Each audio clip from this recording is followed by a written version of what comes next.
I don't want to fight anymore. I just went through that with Natasha and Andrew, and I thought I had hit rock bottom. And then that dream, and I had to acknowledge what was going on with my health. So I hadn't even hit rock bottom yet. Finding that lump had grown, because it didn't start out a lump. It had grown so fast, so big. You couldn't tell me that I wasn't already in an advanced stage of cancer. Wasn't even maybe a month and a half that it went from just feeling tender and swollen to a cherry tomato. And I pulled cards and asked Spirit if I should tell my mama. And Spirit said, well, whether you should or shouldn't, you are. You're going to tell her. And I was like, no, I'm not.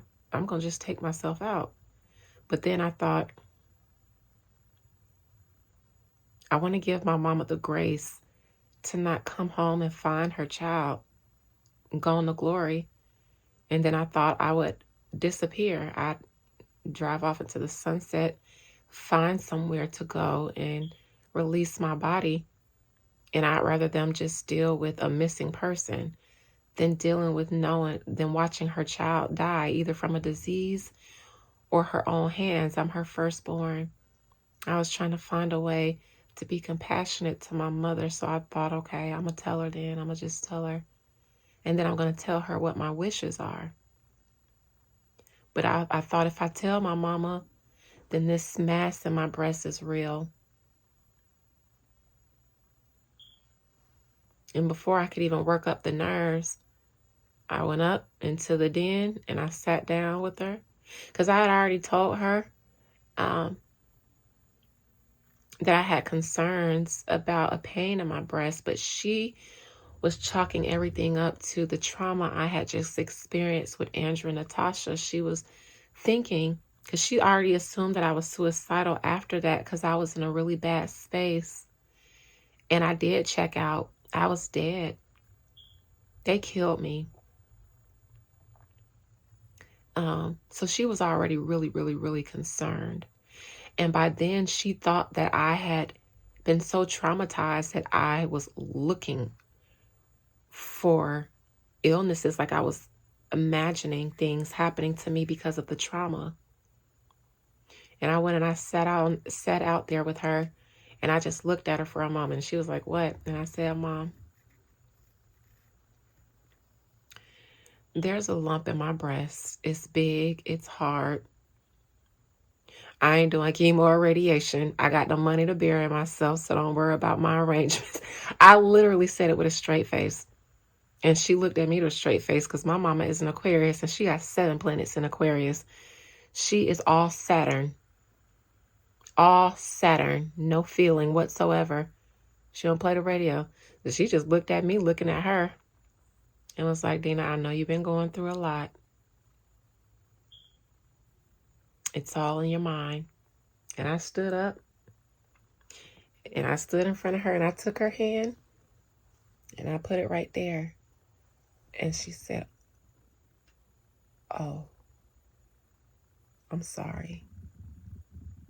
It's not in your mind. And I sat back down. I said, like I said, I don't want anyone to know, not even my sisters. And she said, I'm going to tell your sisters. And I said, why would you do that? And she said, because they need to know too, so that they can get themselves checked. And I said, they don't need to know about me to know that they need to get checked. They can base that off of you and Grandma.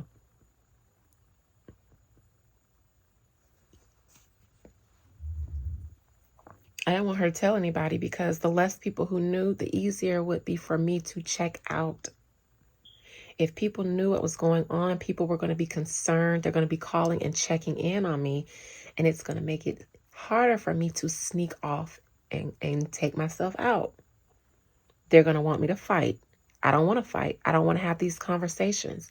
They're going to be distraught and sad. I don't want to deal with anybody else's sadness because I need to keep my feelings and my emotions in check so that I can keep my mind focused on my goals. I'm trying to stay strong for myself right now.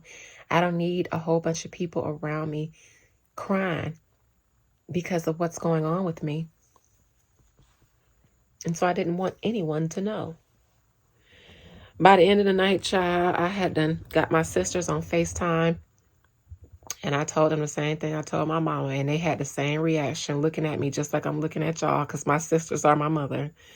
Now, one of my sisters, she was on Google as we on FaceTime. My baby sister, she was just like, okay.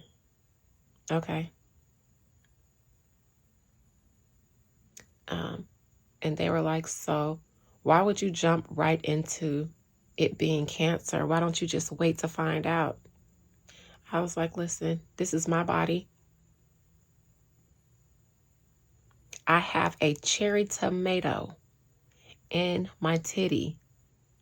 Grandma died of cancer. I don't have time to not be mentally prepared for what it is or what it ain't.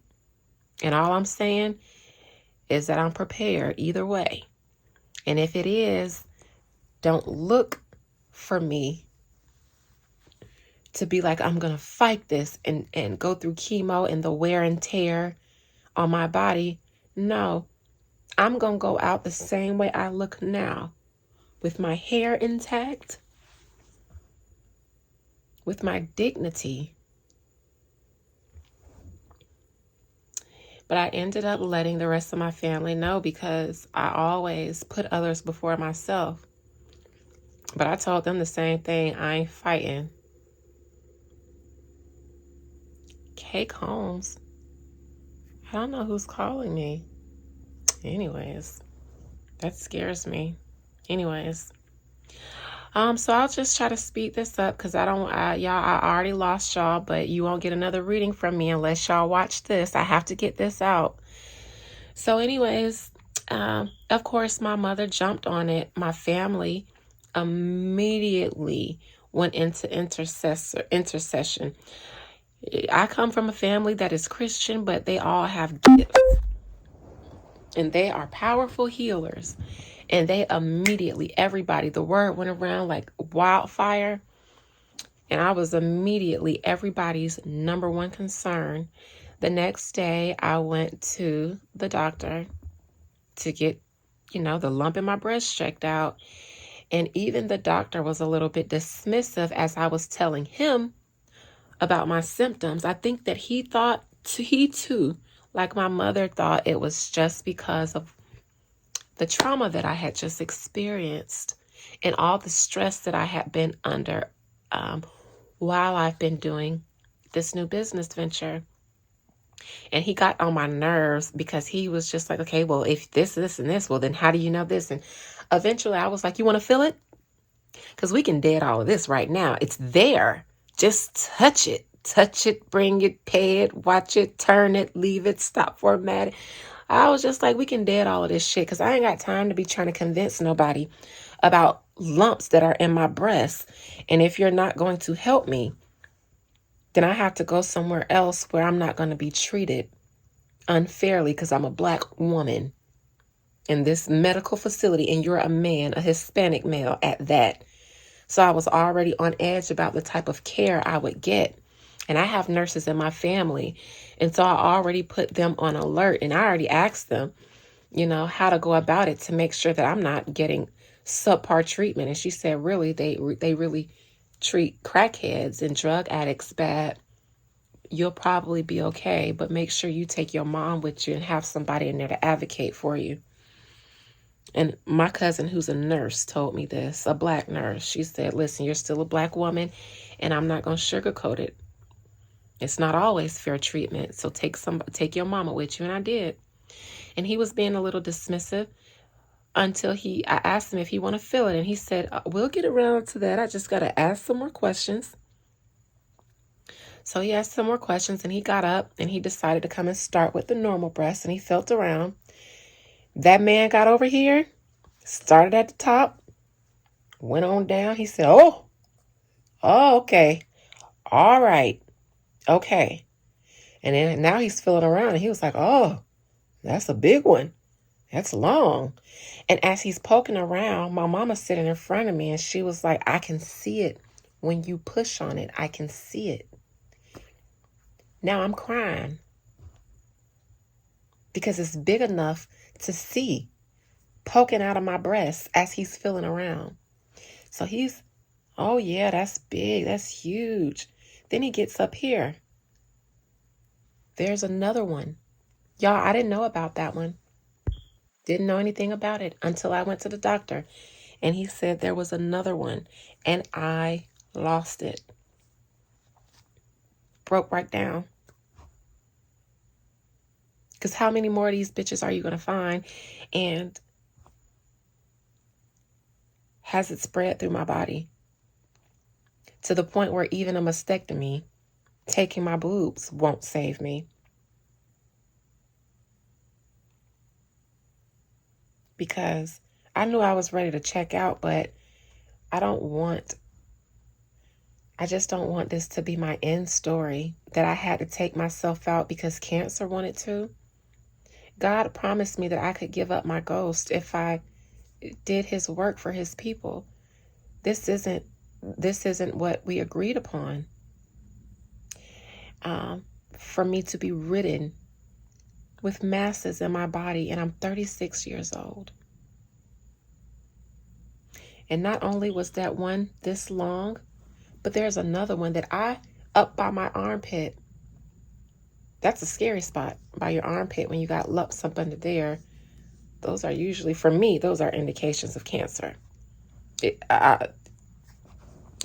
So he sat down and I got myself together and he started talking about the next steps. Emergency mammogram and ultrasound. Stat. And so we left. He gave me the order for the mammogram and ultrasound, and I called the imaging center to set that appointment. They didn't have availability until the end of September. So you mean to tell me that I have to walk around for another month with a growing mass in my breast that could be some advanced stage of cancer, and I can't be seen until next month if I can make it until then? And long story short, I ended up with an appointment, not the next day, but the day after. Was it Monday or Tuesday of this week was my appointment? Monday, I believe, was my appointment. And nope. Monday, Tuesday, Wednesday, I believe, was my appointment.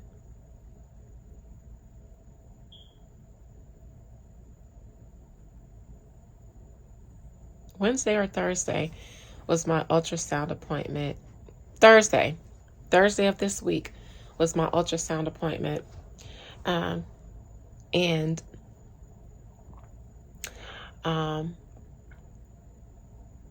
We got that done. We went in there. They were very kind. I went in there Wednesday to set the appointment. I broke down in there that day as well because of the fact that I was in there.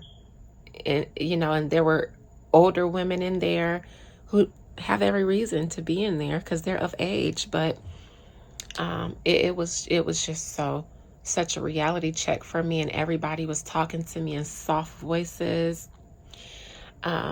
There was this charity organization called Michellogram who reached out to cover all of my co-pays and things like that for me. They're an organization that was founded after a young 36-year-old mother of 4 passed away suddenly from cancer. When she found out, she was already at stage 4. They reached out to me at the bequest of my mother's doctor. She told my mom called her doctor, who was a Black woman, and told her what was going on to see if she could possibly pull some strings to get me into the imaging center quicker. And she did. I was in there 2 days later. I didn't have to wait till next month. And I didn't pay a dime for any of my doctor's appointments. But the fact that this cancer organization was reaching out to me, I have 2 friends that are survivors. Well, one friend that is a survivor, one that is still battling. I called them and got their support. But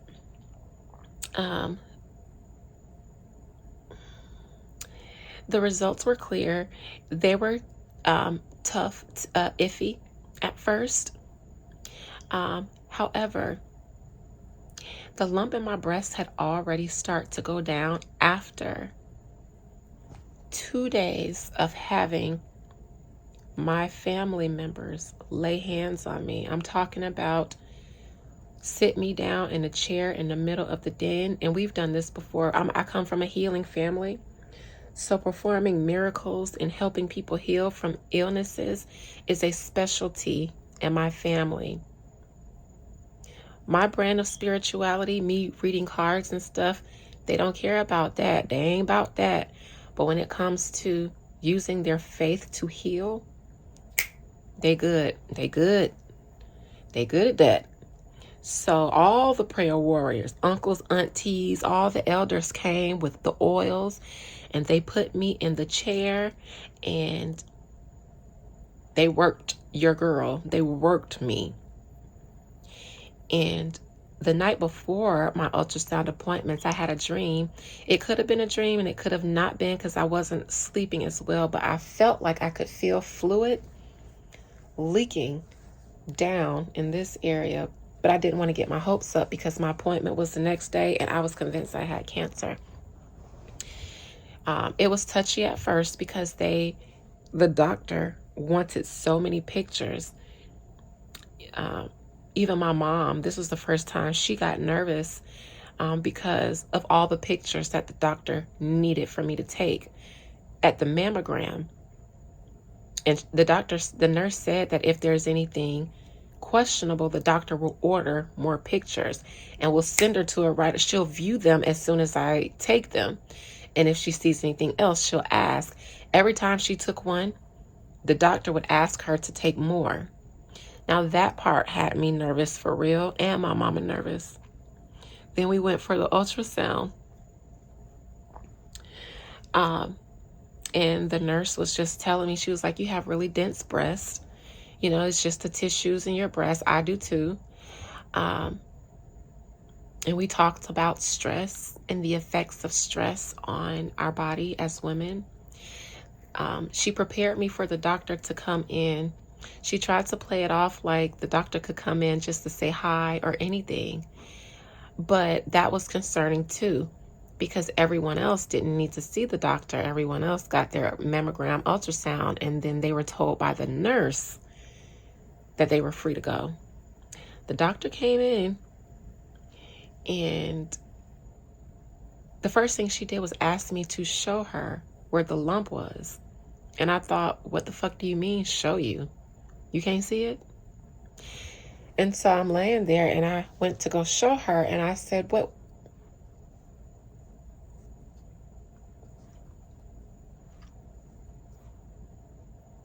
The fuck? Y'all, it had already shrunk. It had already shrunk. And I had to feel around for it, and she had to feel around for it. And she said, it's no cancer. She said, you have cysts. And you might continue to have cysts. Your mother has cysty titties. You got dense cysty titties. They're lumpy.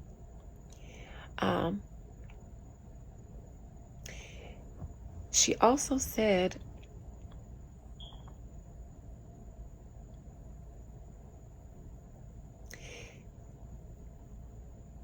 you don't have cancer. You have a broken heart. She said your cysts were infected by a broken heart. That's what my doctor told me.